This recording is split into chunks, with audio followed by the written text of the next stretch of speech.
சவ் fry பண்ணுறது எப்படின்னு பார்க்கலாம். ஃபஸ்ட்டு 2 சவ் எடுத்துருக்கேன். அதை தோல் உரிச்சிட்டு நல்லா கட் பண்ணிவிட்டு இந்த மாதிரி ஸ்லைஸை கட் பண்ணிவிட்டு அதை வாஷ் பண்ணி நல்லா சின்ன சின்ன பீஸாக கட் பண்ணி குக்கரில் ஒரு விசில் விட்டுக்கலாம். ஒரு விசில் வந்தால் போதும்.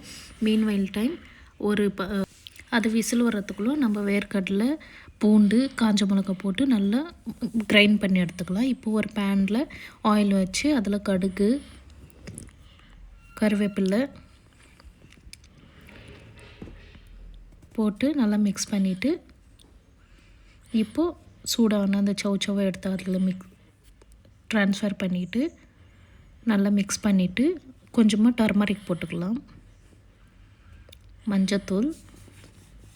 கொஞ்சமாக மஞ்சத்தூள், உப்பு போட்டு நல்லா மிக்ஸ் பண்ணி விடலாம்.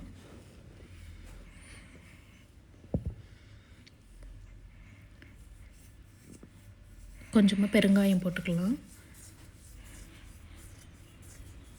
நல்லா மிக்ஸ் பண்ணி விட்டுட்டு கிரைண்ட் பண்ணி வச்சு இப்போ அந்த பொடியை எடுத்து மிக்ஸ் பண்ணிவிட்டு கொஞ்சம் ஒரு 5 மினிட்ஸு அப்படியே லோ ஃப்ளேமில் வச்சுட்டு எடுத்து சர்வ் பண்ணால் ரொம்ப நல்லாயிருக்கும். டேஸ்ட் பண்ணி பாருங்கள், ரொம்ப நல்லாயிருக்கும். ஒரு வாட்டி ட்ரை பண்ணுங்கள்,